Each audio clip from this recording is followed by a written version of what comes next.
أعوذ بالله من الشيطان الرجيم. بسم الله الرحمن الرحيم. رب اشرح لي صدري ويسر لي أمري واحلل عقدة من لساني يفقه قولي.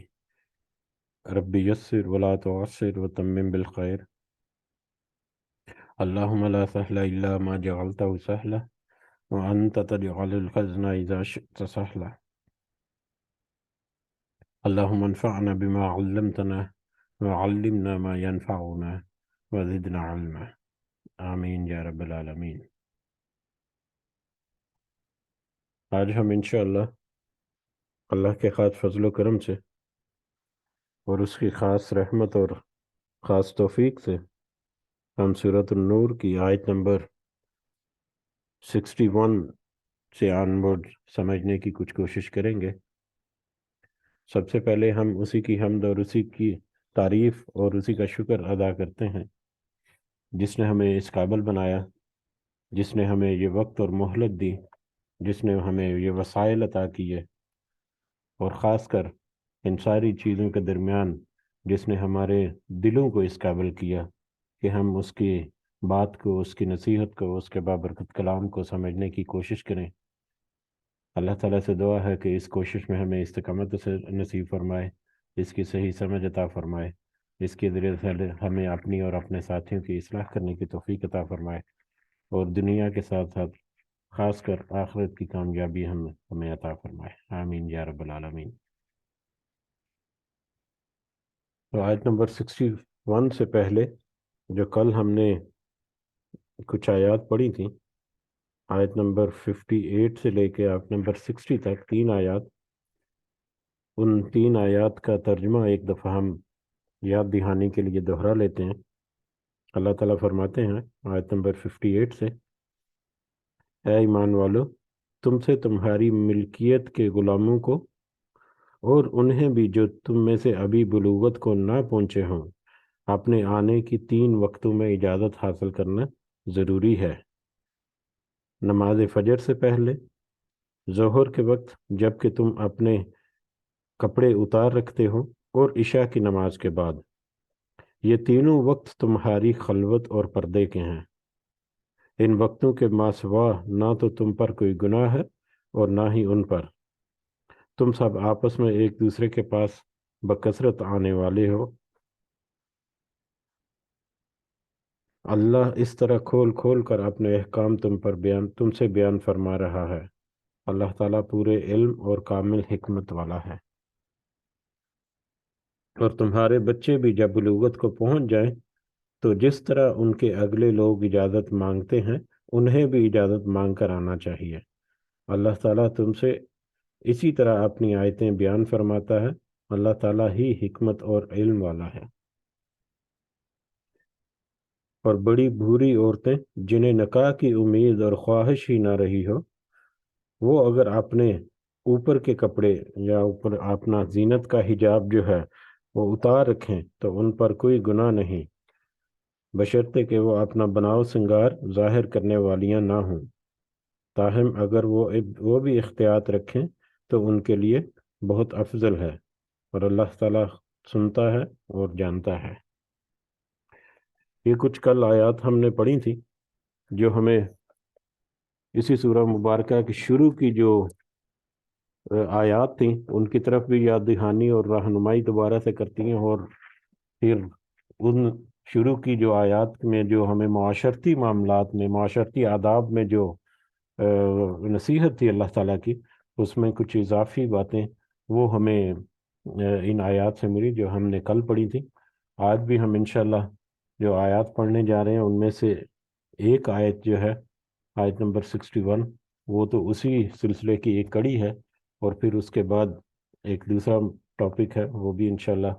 کو دیکھتے ہیں. جتنے اللہ تعالیٰ ہمیں ہمت توفیق دیتے ہیں ہم کور کریں گے. آیت نمبر 61 شروع کرتے ہیں. اعوذ باللہ من الشیطان الرجیم. لیس علی الاعمى، نہیں ہے کسی اندھے پر، حرج کوئی حرج، نہیں ہے اندھے پر کوئی حرج، ولا علی الاعرج حرج، اور نہ ہی کسی لنگڑے پر کوئی حرج، ولا علی المریض حرج، اور نہ ہی کسی مریض پر کوئی حرج، کسی اندھے پر، لنگڑے پر اور مریض پر کوئی حرج نہیں، ولا علی انفسکم، اور نہ ہی تمہارے اپنے نفسوں پر کوئی حرج ہے، ان تاکلوا من بیوتکم، کہ تم کھاؤ اپنے گھروں سے، کہ تم اپنے گھروں سے کھاؤ۔ اب یہ آیت مبارکہ جو ہے اس میں وہی جو معاشرتی آداب ہیں ہمارے، اگر ہم اپنی یاد دہانی کے لیے ایک دفعہ دیکھ لیں کہ کون سے معاشرتی بہت ہی اہم اور بہت ہی زیادہ سینسٹیو معاملات جن کو ہم نظر انداز کر کیے بیٹھے ہیں، جو ہم نے کل بھی ایک دفعہ یاد دہانی کے لیے دیکھا، آج بھی اگر دیکھیں تو سورہ نور کی شروع کی آیات اور کل کی آیات جو ہم نے پڑھی تھی، اس میں ایک تو ایک دوسرے کے گھروں میں آنے جانے کے آداب، دوسرا اپنی شرم گاہوں کی حفاظت کرنے کے، نمبر 3 اپنی نظروں کی حفاظت کرنا مردوں اور عورتوں دونوں کے لیے، نمبر 4 کون سے محرم رشتے ہیں جن سے پردہ کرنا ہے، یا جن کا آپس میں پردہ ہے، جن کا آپس میں پردہ نہیں ہے اور باقی سارے نامحرم رشتے جو ہیں ان کا آپس میں پردہ ہے، یعنی پردے کے احکامات وہ سب۔ اور اس کے علاوہ کل ہم نے جو کچھ آیات پڑھی وہ جس میں چھوٹے بچوں کو اپنے خلوت کے جو اوقات ہیں ان کے بارے میں ذکر ہوا، بچوں کی ٹریننگ اور غلاموں کی ٹریننگ جو ہے ان کے بارے میں ذکر ہوا، تاکہ خاص کر بچے جو ہیں جب وہ بلوغت کی عمر میں بڑے جب ہو جائیں گے تو وہ بھی انہی آداب اور انہی نصیحتوں کا پاس رکھیں گے۔ آج جو ہم یہ آیت مبارکہ ہے، آیت نمبر 61، یہ ہے ایک دوسرے کے گھروں میں کھانا کھانے کے متعلقہ۔ اس کی بیک گراؤنڈ میں ویسے تو بہت ساری لمبی باتیں ہیں اور بہت ساری اس کی مختلف طرح سے ان کی تفصیلات جو ہیں وہ موجود ہیں، لیکن ہم اگر مختصر الفاظ میں اس کو سمجھنا چاہیں کہ اس کی بیک گراؤنڈ کیا ہے یا اصل حقیقت کیا ہے یا امپورٹنس کیا ہے، تو آیت کے ایک تو یہ ہے کہ جب آیات آئیں جس میں اللہ تعالیٰ نے کہا کہ اے ایمان والو تم اپنے مالوں کو، یعنی اپنے ایک دوسرے کے مالوں کو باطل طریقے سے مت کھایا کرو، جب اس طرح کی آیات نازل آئیں تو ابن عباس کی روایات سے ملتا ہے کہ صحابہ کرام کیونکہ پہلے ہی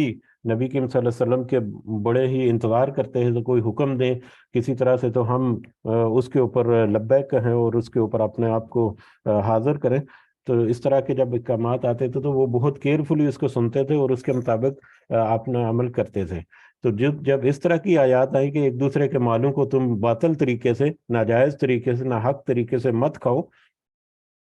تو وہ اس قدر کیئرفل ہو گئے کہ کسی کے گھر مطلب کوئی کھانا وانا کھانا جو ہے اس کو بھی انہوں نے چھوڑ دیا، یہاں تک کہ کوئی بہت ہی اہتمام کے ساتھ، بہت ہی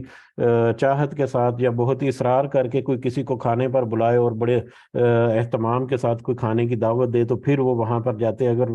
وہ ڈرتے تھے کہ کہیں کوئی ایسا نہ ہو کہ ہمارا یہ عمل جو ہے بے تکلف ہو کر کہیں ہم کھانا کھا رہے ہیں کسی دوست کے گھر میں یا کسی اور رشتے دار کے گھر میں، تو کہیں اس آیت کا جو دائرہ ہے اس میں نہ آ جائیں، کہیں پکڑ میں نہ آ جائیں، تو اپنے آپ کو کیئرفل ہونے کے لیے، محتاط ہونے کے لیے وہ اس طرح کے کام کرتے تھے کہ وہ بہت زیادہ مطلب سینسٹیو طریقے سے اس کو سمجھتے اور اس کے اوپر اپنے آپ کو مطلب ڈھالنے کی کوشش کرتے۔ نمبر 2، ہمیں اسی آیت سے جیسے جیسے بڑھیں گے تو ہمیں مزید بھی اس میں روشنی ملے گی۔ آیت کے شروع میں ہی کچھ معذور افراد کے بارے میں ذکر کیا، معذور افراد جس میں اندھے، لنگڑے اور مریض کا ذکر ہے۔ یہ اندھے، لنگڑے اور مریض جو ہے یہ تو مثال کے لیے ہے، اس کے علاوہ بھی بہت ساری کیٹیگریز ہو جاتی ہیں، بلکہ اسی میں بہت ساری کیٹیگریز معذور جو افراد ہیں ان کی، اندھا جو ہے وہ جو دیکھ نہیں سکتا، لنگڑا جو ہے جو چلنے میں یا کسی بھی طرح سے کوئی بھی اس کا عضو جو ہے وہ نہیں ہے اور اس کی وجہ سے وہ معذور ہے، اور مریض بہت مختلف طرح کے مریض جو وہ ہو سکتے ہیں۔ یہ جو لوگ ہیں صحابہ کرام کے زمانے میں یا پرانے زمانے میں یا اسلام کے دور میں جب وہ احتیاط برتتے تھے آپس میں ملنے جلنے کے لیے تو ایک دوسرے کا رکھ رکھاؤ بھی رکھتے تھے، اور اس میں اس طرح کی معذور جو لوگ تھے وہ تھوڑا سا کتراتے تھے کہ دوسرے صحابہ یا دوسرے اپنے ساتھیوں یا کسی دوسرے رشتہ داروں کے گھر کھانا کھانے کے لیے۔ اس کی ایک تو وجوہات دونوں طرف سے تھیں۔ جو جس طرح کے معذور افراد ہیں وہ اس لیے کتراتے تھے یا اس لیے دوسروں کے درمیان کھانا بیٹھ کر نہیں کھاتے تھے، جیسے کسی نے دعوت کی یا کسی نے کھانے کے لیے اس کو کہا تو اس کے درمیان کھانا کھانے سے کتراتے کہ ہم معذور ہیں، ہماری معذوری کی وجہ سے ہو سکتا ہے ہم اچھے طریقے سے کھانا نہ کھائیں، کوئی کسی کا ہاتھ خراب ہے یا اندھا ہے اگر، تو وہ کھانا جو ہے وہ ہو سکتا ہے کہ وہ کھانا تھوڑا سا اس کے اوپر گر جائے یا تھوڑا سا کھانے میں اس کو مطلب زیادہ کھا لے، اس کو یہ نہ پتا ہو کہ کھانا کتنا، کیونکہ جب بھی کوئی دعوت کرتا ہے یا جب بھی کھانے کے لیے بلایا جاتا ہے تو کھانے کی مقدار اور کھانے والے افراد جو ہیں ان کو سامنے رکھ کر یہ بھی آداب میں شامل ہے کہ جتنا کھانا ہے اس اعتبار سے کبھی کم بھی کھانا پڑے تو وہ مینج کرنا پڑتا ہے، یہ بھی مطلب آداب میں شامل ہے۔ تو وہ اس لیے نہیں کھاتے تھے کہ کہیں ہماری شمولیت کی وجہ سے ان کا کوئی حرج نہ ہو جائے، کوئی بے تکلفی میں کوئی ایسے کام نہ ہو جائے جس کی وجہ سے کوئی ہم زیادتی کر بیٹھیں کسی سے، یا ہمارے وہاں پر موجود ہونے کی وجہ سے، کیونکہ ہم معذوری کی وجہ سے اس طریقے سے اچھے طریقے سے نہیں کھا سکتے تھے، ہو سکتا ہے کہ ہماری وجہ سے ہمارا جو جس نے ہماری ضیافت کی ہوئی ہے یا ہمارا جو میزبان ہے ہو سکتا ہے وہ بھی کم کھانا کھائے یا صحیح طریقے سے کھانا نہ کھائے، تو اس وجہ سے وہ تھوڑا سا اعراض کرتے تھے۔ اسی طرح جو ضیافت کرنے والے میزبان جو تھے وہ بھی ایسے معذور افراد کے ساتھ کبھی اس سے مطلب آگے پیچھے ہو کر کھانا کھاتے تھے کہ کہیں ہماری موجودگی کی وجہ سے یہ معذور افراد جو ہیں یہ اپنا کھانا جو ہے کم نہ کھائیں، یا ہو سکتا ہے کہ مطلب جھجک محسوس کر کے کھانا کھائیں، تو اس لیے وہ ان سے تھوڑا سا بہانے سے علیحدہ ہو جاتے۔ تو کچھ وجوہات اس طرح کی بھی ہیں، اور تیسری وجوہات جو بہت اہم ہے وہ یہ ہے کہ یہ جو معذور افراد ہیں، شرعی عذر ہیں جس میں اندھے اور لنگڑے اور مریض کا جہاں تک مثال کے طور پر بتایا گیا، تو یہ آٹومیٹکلی حق اپنا قائم کرتے ہیں معاشرے پر، معاشرے میں رہنے والے لوگوں پر، یا اپنے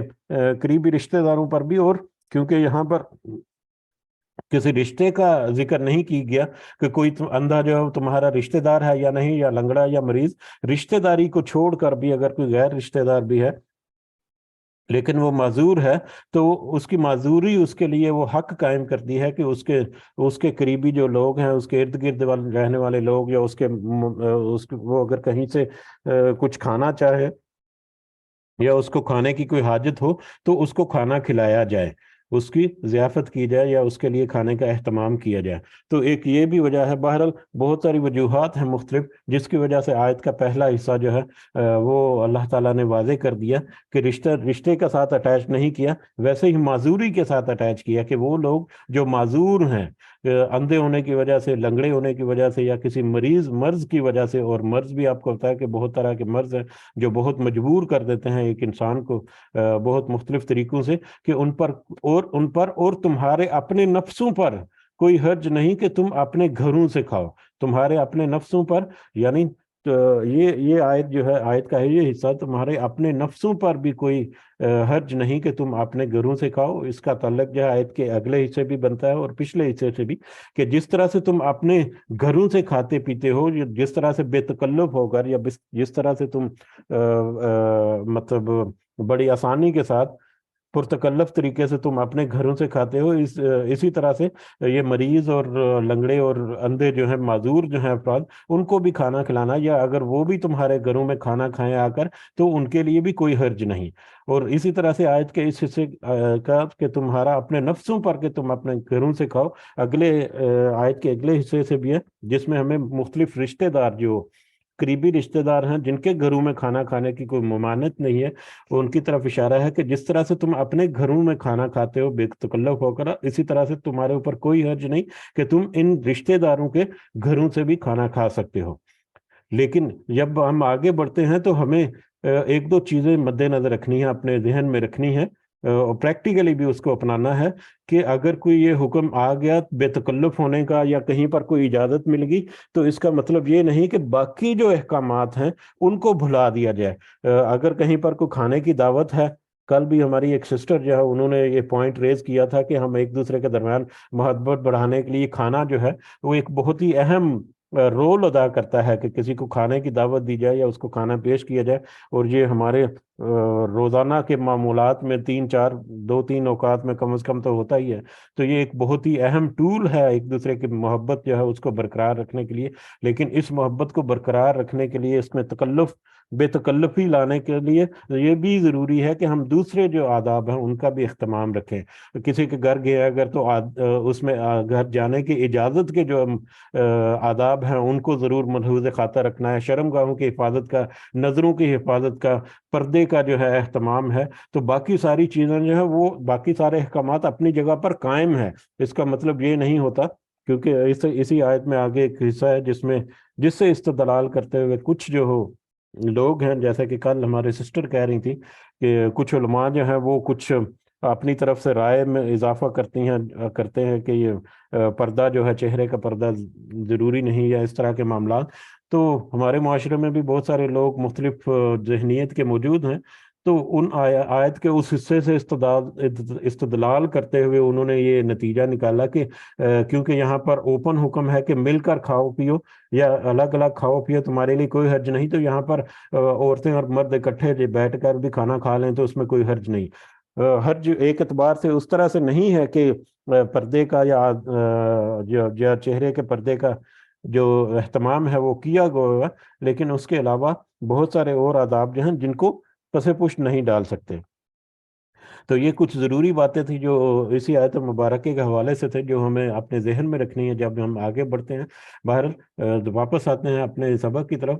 اعوذ باللہ من الشیطان الرجیم. لیس علی الاعمى حرج ولا علی الاعرج حرج ولا علی المریض حرج ولا علی انفسکم ان تأکلوا من بیوتکم.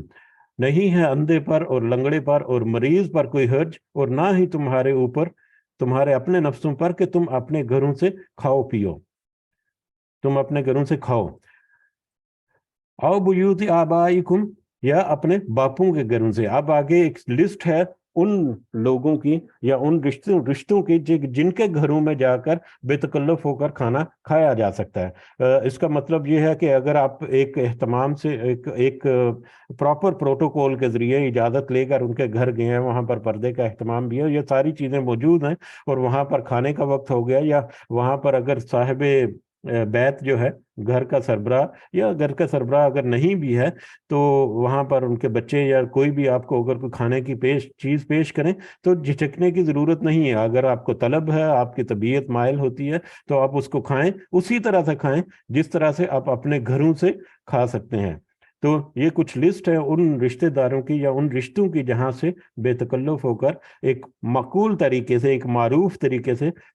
آپ لوگ کھانا کھا سکتے ہیں. او بیوت آبائکم، یا اپنے باپوں کے گھروں سے. اپنے باپوں میں اپنے باپ دادا اور نانا نانا جو ہیں وہ سارے آ جاتے ہیں اس میں. او بیوت امہاتکم، یا اپنی ماؤں کے گھروں میں. ماؤں کے گھروں میں، ماؤں میں بھی اگر مطلب